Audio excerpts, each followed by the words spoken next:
A part of that plan, of course, is to induce the gradual surrender of American sovereignty, piece by piece and step by step, to various international organizations, of which the United Nations is the outstanding but far from the only example. Now, here are the aims for the United States. 1, greatly expanded government spending for every conceivable means of getting rid of ever larger sums of American money as wastefully as possible. 2, higher and then much higher taxes. 3, an increasingly unbalanced budget despite the higher taxes. 4, wild inflation of our currency. 5, government controls of prices, wages, and materials, supposedly to combat inflation.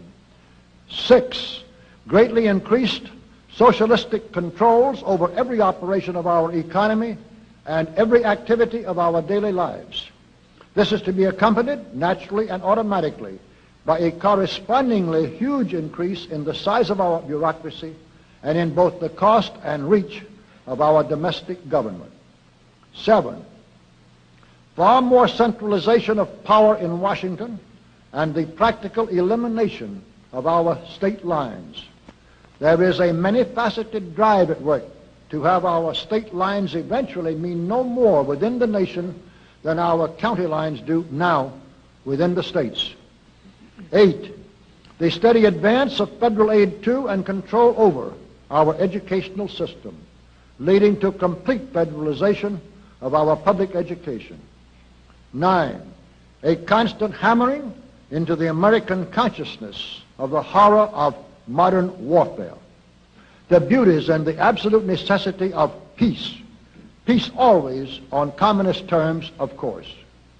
And 10, the consequent willingness of the American people to allow the steps of appeasement by our government which amount to a piecemeal surrender of the rest of the free world and of the United States itself.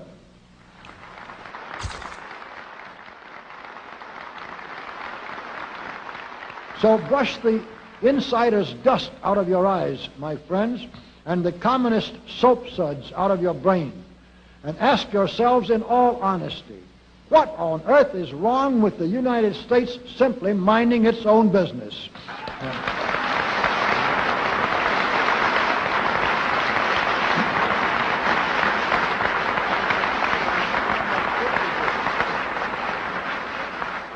Or with having its foreign policy function primarily for the safety and benefit of the American people.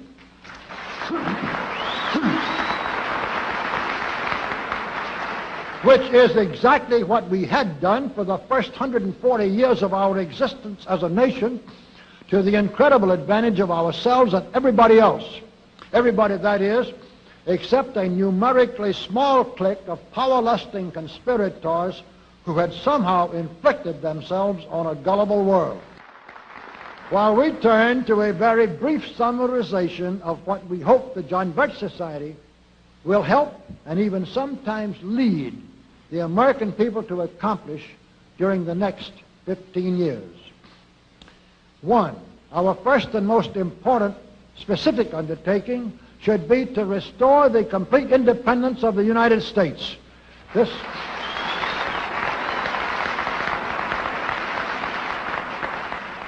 This includes our resolution to get us out of the United Nations and get the United Nations out of the United States.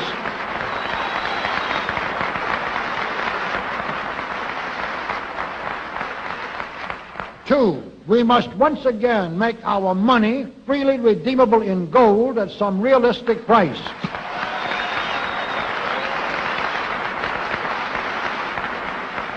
And we must take all practicable legislative steps to prevent a recurrence of the enormous thievery and other subversive crimes that have been perpetrated on the American people through a contrived inflation by every president from Franklin Roosevelt through Richard Nixon. 3, we should reduce the number of government bureaus, of government civilian employees, and the whole quantity of government by at least 50%.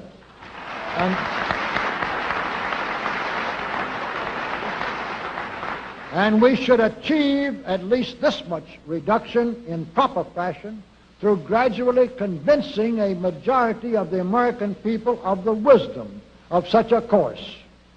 4, we should withdraw all American troops from every spot on earth that is not American soil, except when and where such troops may be required as decided by Congress to protect American lives and property from criminal vandalism.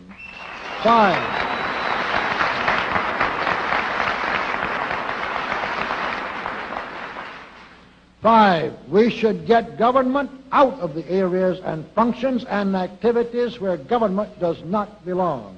Again, all steps to this end should be taken gradually, but nevertheless just as rapidly as enough of the American people can be persuaded to support such progress. Any such achievement will require a truly massive educational force, but that's exactly what we hope to build during the next 15 years. We could go ahead for at least 100 numbered items, but the John Birch Society will undoubtedly be working on more than that many specific projects, which will be laid out in its bulletins before another 180 months will have rolled around. And all of these projects will fit into the general pattern indicated by the 5 major objectives listed above. So let's really wind up this marathon monologue with one final thought.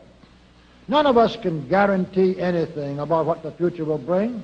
Your speaker knows what a job we have before us to rid our country of the scourge of communism within the next few years, and then to go ahead on our constructive program so well that 15 years from now we shall already be entering an era of far less government, of a much sounder sense of responsibility, and, with God's help, of a better world. But I sincerely believe that it can be done, and this much I know. If every man and woman in this audience should leave here tonight feeling in his or her own mind and heart that it can and must be done, then it surely will be. And so, all of you patriots of good character, good conscience, and noble ideals, whom we can reach with the filmed version of this speech in 1,000 other audiences, it is with a great deal of confidence and energizing will to win that we invite you to join us in our epic undertaking.